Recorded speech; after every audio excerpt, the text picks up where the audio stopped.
in working with your players. Now we've selected the top 3 ideas you submitted, your burning issues, and hopefully the coach at Market Deeping in Lincolnshire. There are many different skills and activities that can be set up, and the players can then go and develop the skills for themselves without the coach having to reinforce every sort of 2 or 3 minutes. Okay guys, welcome to today's wicket keeping session. Main focus today is about standing up to the stumps and essentially the lines that we create between our head and our hands, and also keeping our hands nice and low to the ground. So we're going to be taking the ball that's quite full, keeping our hands as close to the ground as possible for as long as possible in order to actually take the ball effectively. Quick warm up. We've got 3 stations set up. So you're going to be in pairs. 2 cricket balls, that's where the feeder's going to start from. Each orange cone is worth 1 point, each blue cone is worth 2, each yellow cone is worth 3 points. Your job as the keeper is to move up and down the line and try and add up to 30 points. You can't go from 1 cone to 1 cone and keep going back. You have to, over the course of the activity, go through up and down the line trying to get to that number 30. We're looking for a flat, fluid line, fluid movement, okay? Very good. I think if you try and develop a mechanical technique, then the execution of skills in a sort of game situation becomes quite unnatural and quite inconsistent. So I think the more ownership the players can have on developing a technique that's comfortable and effective for them, then obviously I as a coach can then sort of feed bits and pieces into that to help the development of that technique.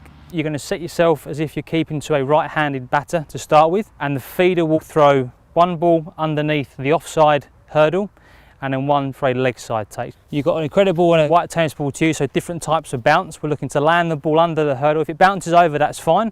From a keeping point of view, use the hurdle to sort of gauge where you are in terms of the height of your hands. So nice low hands, nice lines created between the head and the hand, big catching spaces, and when you're going across, anchoring that inside foot. Playing and coaching overseas, I've been able to see that a lot of people are now more outcome based. So actually, as long as the outcome's consistent, then the process can be developed individually and more naturally throughout the sort of coaching process, if you like. Quicker than that, George Feed.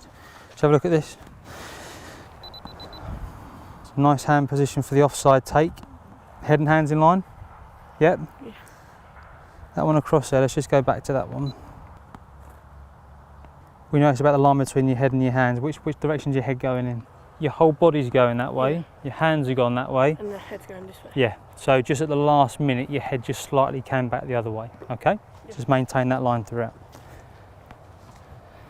Ultimately, if somebody's catching the ball 100% of the time, and they're doing it effectively and with a safe technique in terms of the physiology of the way they move and their setup, then I think as long as they're catching the ball, then let them carry on catching the ball. So we're now going to move on to as if we're standing up to a left-handed batter. So you're going to take an offside take as if you're standing up to a left-hander, and then your leg side movement across for a leg side take. Take, good, anchored the inside foot, good line created, head and hands. So good better catching space, Hayley. So we can see that orange zigzag now, really force those thumbs apart. Again, creative, very nice. Now on the other side, Freddie. Excellent, well done. I think a lot of people try this sort of model of best practice and everybody seems to sort of want to go and follow that. I mean, when you're looking world cricket, there are so many different techniques. Dhoni and Pryor, very different keepers, both very effective keepers, and the Southern Hemisphere keepers catch the ball consistently well with their own technique in terms of getting on the inside of the ball. None of them are the right way or the wrong way, they're just a way that works for them. Okay guys, we're going to move on now. We've got 2 stations set up. We're now going to be in 2 groups of 3. So we're now going to add a batter in front of the stump, so it actually makes it more game realistic, and also add some distraction things in, so hopefully your catching becomes natural.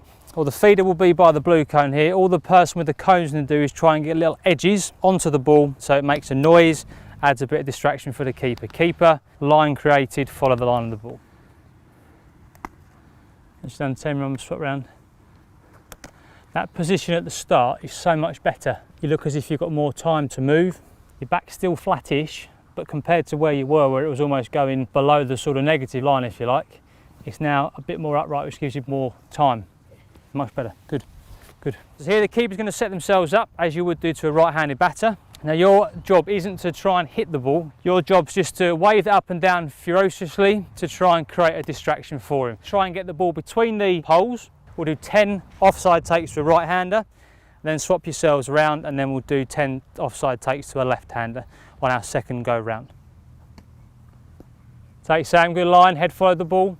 If people are comfortable with the way they move, the way they catch, the way they set up, then I think their learning will be greater, because they can almost put that to one side and naturally perform the skills. Okay guys, the last activities we've got set up today, again standing up to the stumps, but it's now focused more on moving with the ball when it's a bit wider at 3 different heights, and using the catch it ramps to take out the ability of you being able to anticipate the ball, so it's more reaction based, and it's about trusting your hands, following the line of the ball early and trusting your hands after that. So as a feeder, we can check the lines throughout, and all you're going to do when the ball goes through is just make some sort of distraction at his eye level.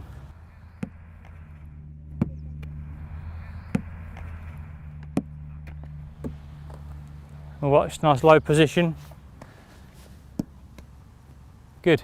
Sometimes you can feel quite pressured to do something right, and I like someone that's a bit more relaxed, but still obviously helps you, but a bit more relaxed about it, isn't applying much pressure and just says, look, just try and do this, and if you can't, then just they try and adapt it to something you can do a bit better. So that's the sort of coach that I like. I sort of work with what the players do rather than the players working for what I believe is a right way to do it. On this post here, there is a white sticker in the middle, so the ball's either going to go towards the sticker in the middle, above it, or below it. So essentially we're looking at you taking the ball, following the line of the ball at 3 different heights. Whee, that's a good catch.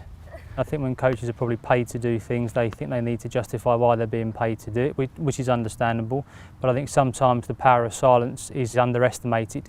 Because I think if players are aware that they are being observed and analysed in a way, then I think that their response to the things you are saying as a coach will be greater, because they see that you've taken the time to actually observe and watch them over a period of time, rather than just one execution of one skill and then commenting on that.